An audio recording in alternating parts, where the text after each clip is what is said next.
அனைவருக்கும் வணக்கம். நிஜமாகவே என்ன பேசுறதுன்னு தெரில. எல்லோரும் சம்பிரதாயமாகவும் அன்பாகவும் ரொம்ப பேசிட்டாங்க. நிறைய போய் சொல்கிற ஒருத்தன் தான் நான். மேபி மாரி செல்வராஜ்கிட்ட சொல்லியிருக்க மாட்டேன்னு நினைக்கிறேன். இந்த எல்லா ஃப்ளாவும் உள்ள, எல்லா குறைகளும் உள்ள ஒரு சாதாரண ஒரு ஹியூமன் பீயிங் தான் நான். ஸோ 10 அசிஸ்டன்ட் ரைடர் பிடிச்சின்னா 2 அசிஸ்டன்ட் பிடிக்காமல் இருக்கிறதுக்கும் வாய்ப்பு இருக்குது. இப்படி எல்லாத்துக்கும் ஒருத்தர் எப்படி நல்லவராக இருக்க முடியும்? அப்படிப்பட்ட ஒருத்தர் தான் நான். அண்ட் இந்த படத்தில் இன்றைக்கி ஒரு பாடலை ரிலீஸ் பண்ணலாம். முதல்ல யுவன் ஃபேன்ஸ்க்கு ஒன்று சொல்லிக்கணும்னு நான் நினைக்கிறேன். எனக்கு ஏகப்பட்ட கெட்ட வார்த்தையில் டெய்லி மெசேஜ் வந்துகிட்டே இருக்குது. ராம் டேஷ் டேஷ் டேஷ் டேஷ்னு போயிட்டே இருக்குது. அண்ட் இந்த படத்துக்கு யுவன் தான் இசையமைப்பாளராக இருந்தார். அவருக்கான முன்படமும் கொடுத்தோம். பட் இந்த திடீர்னு ஒரு நாள் மதன் கார்கி சார் ஆஃபீஸ்க்கு வந்துட்டு இந்த படத்தில் பாடல்கள் நிறைய இருந்தால் நல்லாயிருக்கும், ஜிங்கிள்ஸ் மாதிரி பண்ணலாம் அப்படின்னு சொன்னார். ஸோ அந்த ஐடியா நல்லா இருந்துச்சு. எனக்கு ஒரு கார்ட்டூன் காட்டினார். அவர் தான் அந்த ஐடியா இதுக்குள்ளே கொண்டு வந்தார். அப்போ யுவன் துபாயில் இருந்தார். நாங்கள் ரொட்டர்டாம் ஃபெஸ்டிவலுக்கு கிளம்பணும், பாட்டை முடிக்கணும். பட் அவ்வளோ பாட்டு அங்கேருந்து பண்ணவும் முடியல, என்னால் போகவும் முடியல. அப்போ எனக்கு தெரிஞ்சு கோட் அந்த மாதிரி 2-3 படம் யுவனுக்கு இருந்துச்சு. ஸோ அப்போ யுவன் சொன்னால் நான் பிஜிஎம் பண்ணிடுறேன், நீங்கள் பாட்டு மட்டும் அதை ஜிங்கிள்ஸ் தானே வச்சு பண்ணிக்கோங்க அப்படின்னு சொன்னார். ஸோ அப்போ எங்களுக்கு ஆபத் வாழ்ந்தவனாக வந்தவர் தான் சந்தோஷ் தயாநிதி.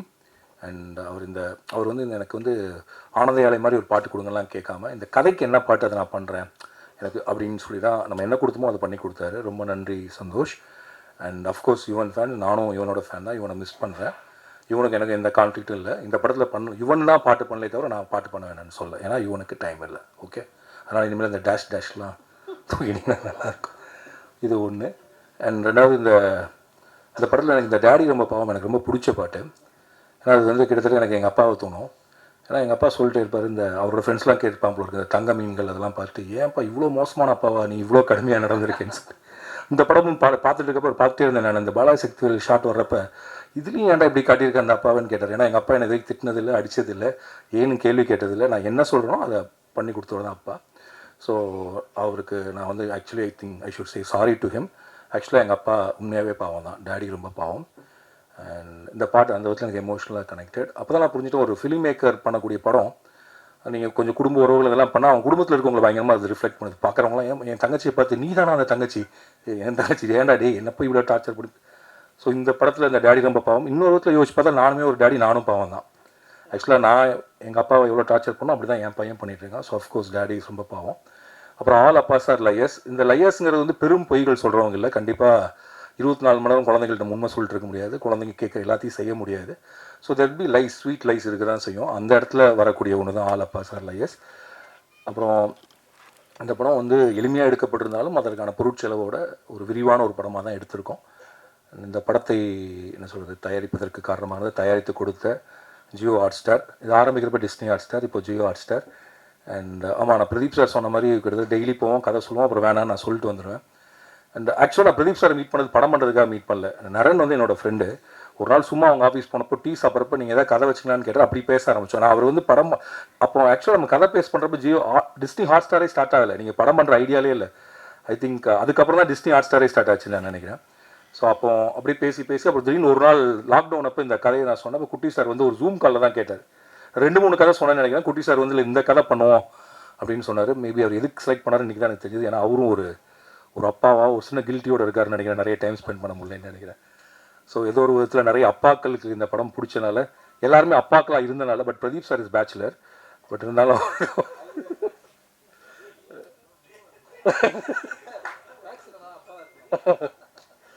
அண்ட் எனக்கு ஹாட்ஸ்டார் போகிறப்பலாம் பயங்கர கம்ஃபர்டபுளாக இருக்கும். இப்போ நான் மித்த கார்பரேட்குள்ளே போனதில்லை. ஆனால் இங்கே போனால் ஒரு குட்டி சார் எப்போதும் சிரிச்சுட்டே இருப்பார். அவர் மேலே கோவமாக இருக்காரா வருத்தமாக இருக்காரு, ஆனால் ஆல்வேஸ் ஸ்மைல்ஸ். நம்மளுக்கு அவரை பார்த்தா ஒரு எனர்ஜி வந்துடும். ஓகே, ஒரு பயங்கர ஹாப்பியான பர்சன் தான். நம்ம கம்ஃபர்டபுள். பாலா சாரை பார்த்தா எப்படி இருக்கணும், அந்த சித்தப்பா பெரியப்பாலாம் இருப்பாங்கல்ல, அவர் குரலுமே அந்த ஒரு பேஸ் வாய்ஸில் இந்த ஊர்லெல்லாம் வந்திருப்பாங்க கிளம்பி திருநெல்வேலியிலேருந்து, அந்த மாதிரி சித்தப்பா மாதிரியாக இருப்பார். And Pradeep sir is like என்ன சொல்கிறது, என்னோட க்ளோஸ் டியூட் படி. அண்ட் அவர் 7 கடல் 7 மலையிலையும் எனக்கு நிறைய கருத்துக்கள் சொன்னார். இந்த படத்துலையும் சொன்னார். எனவே பிரதீப் கேமி ஏன் இப்படி பண்ணலாமா அப்படிங்கிற இன்னொரு ஆல்டர்னேட்டிவ் ஜேர்னரை அவர் தான் புஷ் பண்ணார். நீங்கள் ஒரு ஃபீல் குட் பண்ணுங்கள், ஹியூமர் பண்ணுங்கன்னு புஷ் பண்ணி தான் இந்த படத்துக்கு வந்தோம்.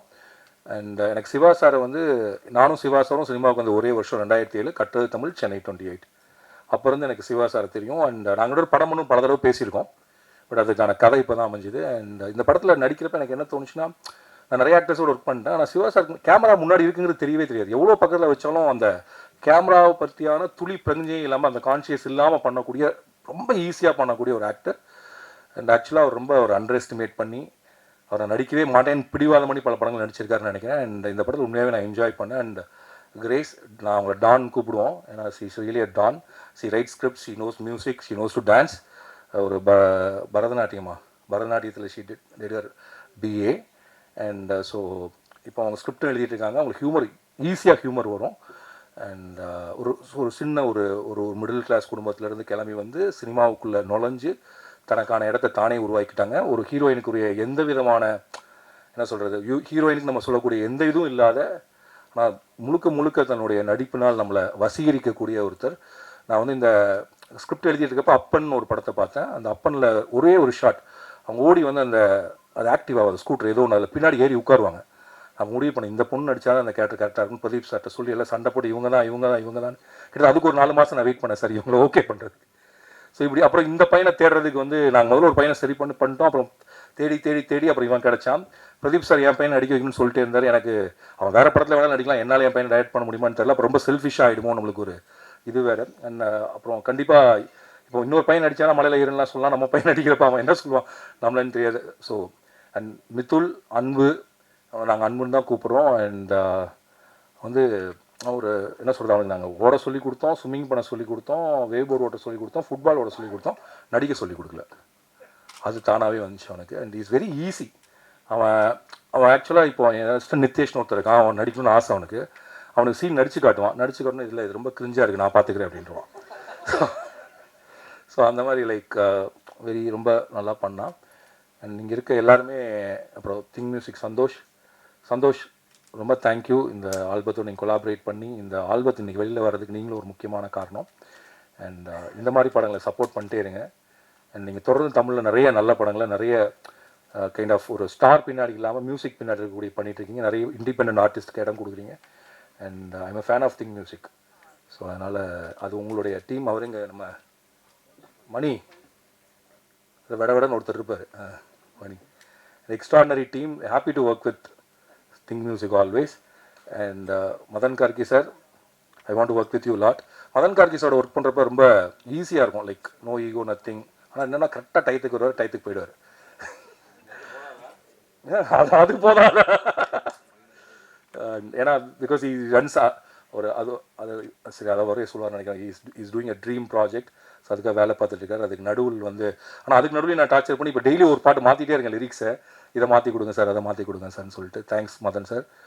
அண்ட் மைனா, இந்த ரஞ்சித் சொன்னார் இந்த படத்தில் இவங்க அறிமுகமாகறாங்க. இவங்க வந்து கூழாங்கல்ல அசிஸ்டன்ட் டைரக்டர் வேணி.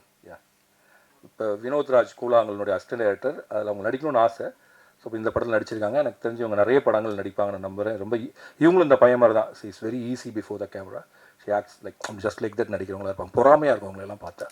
ஆக்சுவலாக இந்த செட்டில் நான் ரொம்ப ரிலாக்ஸ்டாக இருந்தேன். ஏன்னா இந்த செட்டில் எல்லாருமே நடிகர்களாக இருந்தாங்க. ஸோ நம்ம வேலை ரொம்ப கம்மியாக இருந்துச்சு. லைக் ரொம்ப சிம்பிள் ஸ்டேஜிங் பண்ணி எடுத்துகிட்டா போகுங்கிற மாதிரி இருந்துச்சு.